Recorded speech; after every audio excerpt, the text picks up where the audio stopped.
الحقيقة إن حكاية النهاردة مش زي أي حكاية ومش لاقي لها مقدمة مناسبة، علشان كده يلا نبدأ على طول. أهلا بيك في حكاوي الخميس.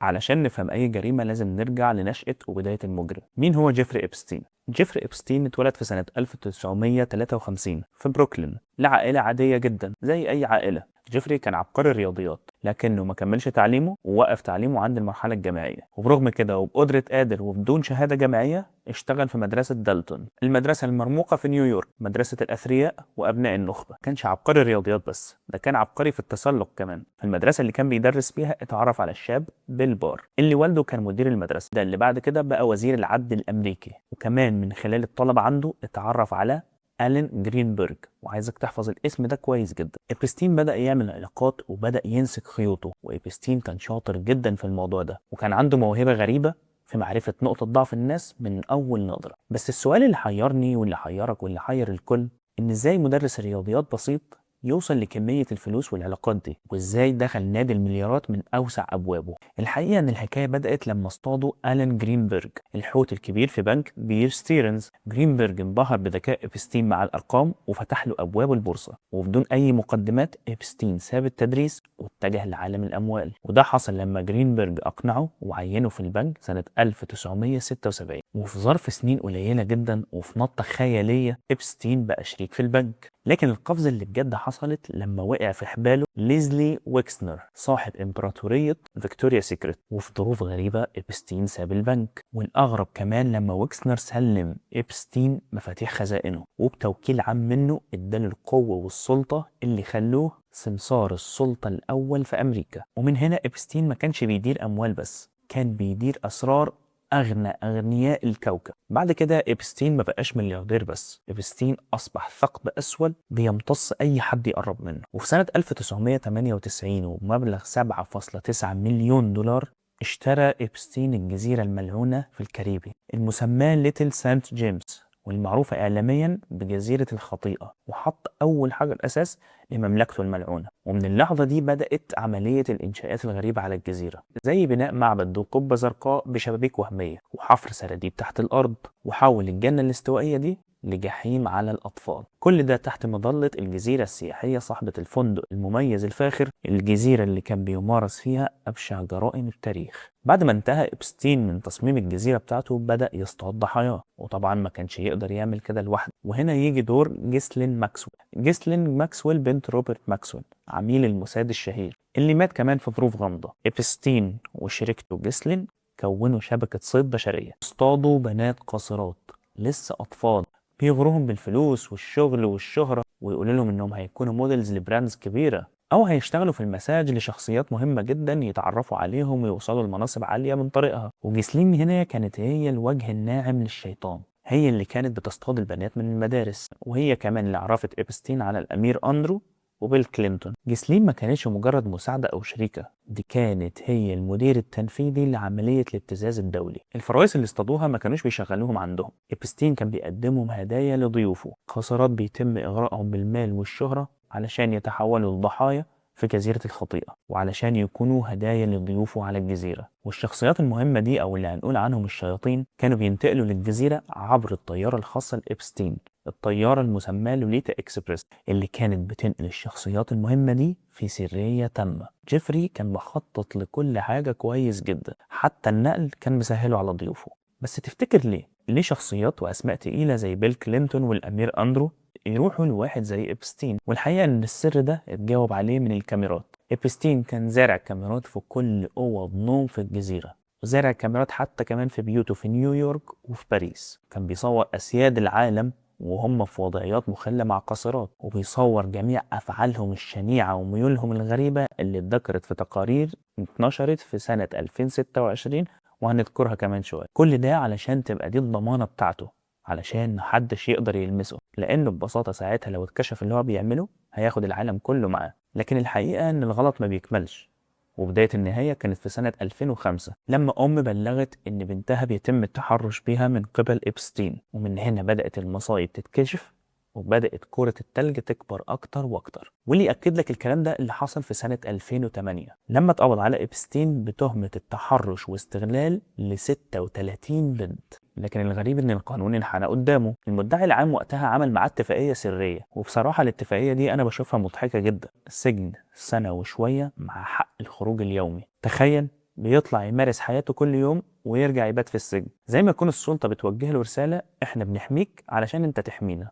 والحقيقه بعد كده ان التحقيقات ما وقفتش، لكنها كانت متباطئة جدا لسبب غريب. لكن عدم وقوف التحريات هو اللي أدى للانفجار اللي حصل في سنة 2019 لما اللعبة وسعت منه. والأقاويل بدأت تقول إن ده كان استكمال التحقيق اللي اتحبس عليه في سنة 2008 لما لقوا ضحايا أكتر بتقدم بلاغات إن ده ما كانش تحرش بس، ده كان إتجار جنسي بالبشر وتم استغلالهم بده في الفترة من سنة 2002 و2005. وعقوبة الفعل ده في القانون الفيدرالي الأمريكي وقتها كانت الحبس المؤبد. وأقاويل تانية كمان بتقول إن ده كان سبب رفع السلطات إيدها وحمايتها عن إبستين. جيفري في سنة 2019 اتقبض عليه في مطار نيويورك، والمرة دي الرأي العام كان مقلوب جدا عليه وكان أقوى من أي وقت. وقبل ما ينطق كلمة واحدة بس في المحكمة إبستين انتحر، أو ده اللي اتقال. الكاميرات في السجن صدفة باظت، والحراس صدفة ناموا، وإبستين صدفة عرف ينهي حياته مع انه كان تحت الحراسة المشددة. والمفروض ان موته كان يكون طوق نجاة لناس كتير جدا، لانهم كانوا فاكرين ان بموته الاسرار دي كانت هتدفن معاه.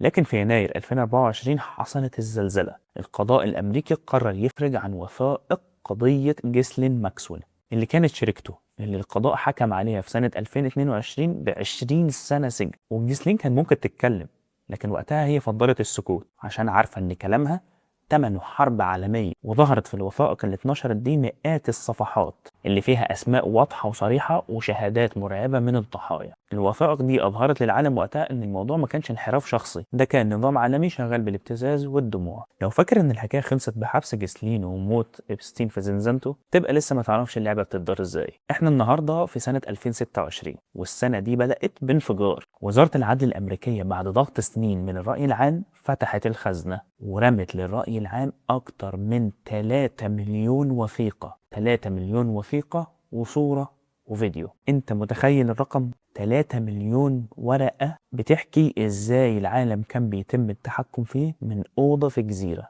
الجديد في 2026 مش بس أسماء وشوية صور، ده طريقة عمل. الوثائق دي أثبتت إن إبستين ما كانش مجرد شخص منحرف، ده كان سمسار نفوذ وسلطة. الشهادات الجديدة بتقول إن إبستين كان بيقدم البنات الصغيرة كقرابين لشخصيات حساسة جدا علشان يضمن ولاءهم. وظهرت كمان أسماء جديدة في المراسلات، وعد عندك الصدمات دي.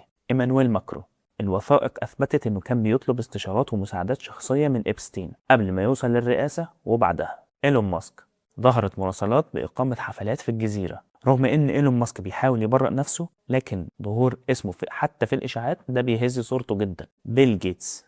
الملفات الجديدة وضحت إنه ما كانش مجرد لقاء عابر، ده كان في علاقة مالية معقدة جدا، وإبستين كان دايما بيهدده بفتحه بالعلاقات النسائية. وناس كمان بتقول إن ده كان سبب طلاق بيل جيتس. الأمير أندرو اللي دلوقتي بيواجه ضغوط شديدة جدا للإدلاء بشهادة كاملة بعد ما الوثائق أثبتت إنه كان ضيف دائم على الجزيرة. باراك أوباما ودونالد ترامب وبيل كلينتون.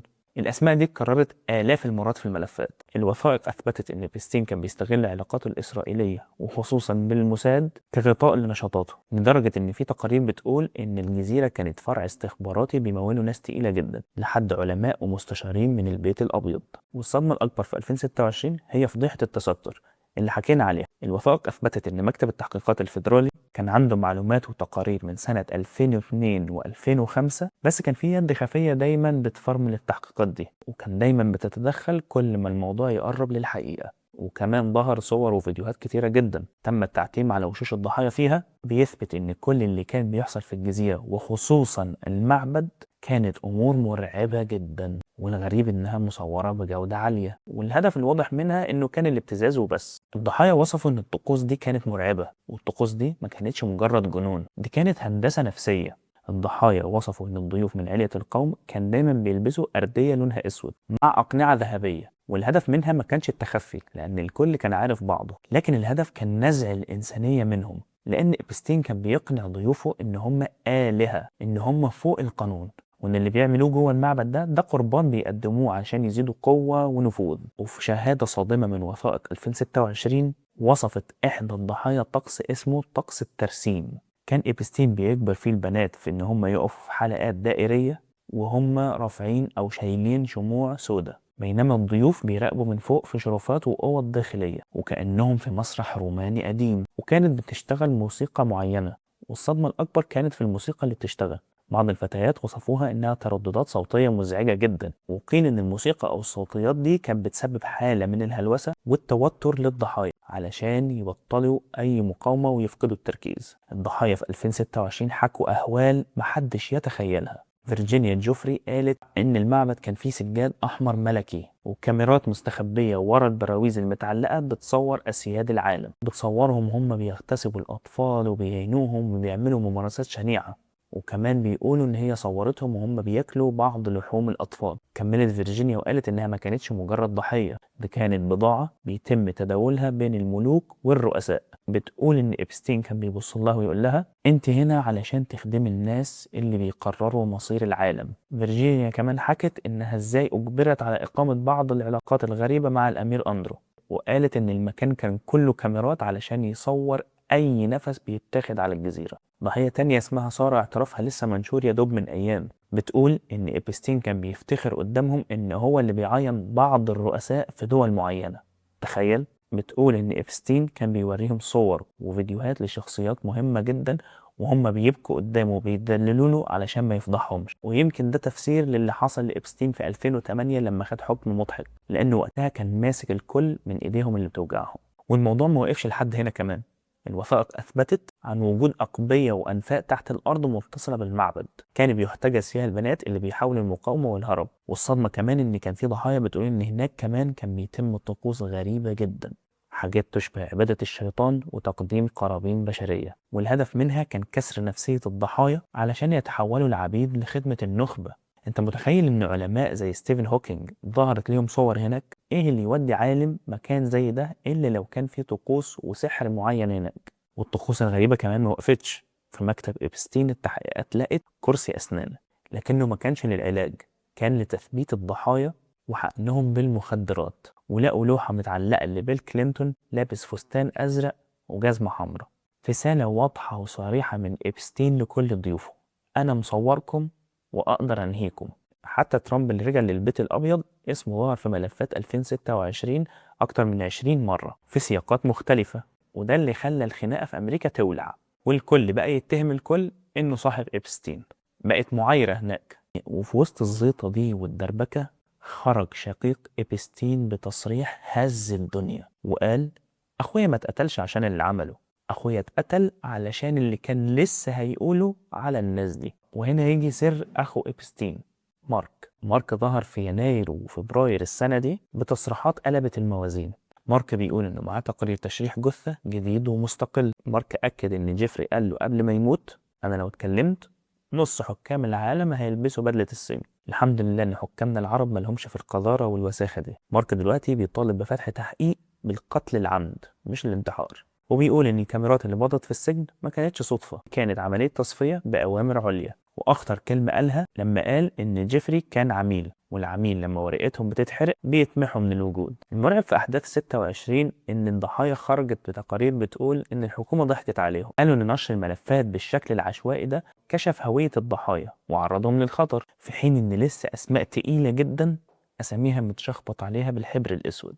إحنا في 2026 بقينا متأكدين إن جزيرة إبستين ما كانتش مجرد مكان، ده كان نظام عالمي سري، والستارة لسه ما اترفعتش بالكامل. بس اللي شفناه لحد دلوقتي ما يخليكش تثق في أي حد لابس بدلة وبيبتسم للكاميرا. إبستين مات بس الجزيرة لسه شاهدة، والضحايا لسه بيحكوا، وكل يوم بيبان إن اللي ظهر ده نقطة في بحر من القذارة. الحكاية دي بتقول لنا إن العالم ورا الستار بيتحرك بشهوات مختلة، وإن الحقيقة مهما غطيتها بفلوسك وبنفوذك مصيرها في يوم تتفضح. وفي الآخر خلي بالكم من أهاليكم ومن إخواتكم ومن نفسكم، تحديدا أولادكم، لأن العالم مش مكان آمن وعمره ما هيكون آمن. أنا محمد السباعي ودي حكاوي الخميس. سلام.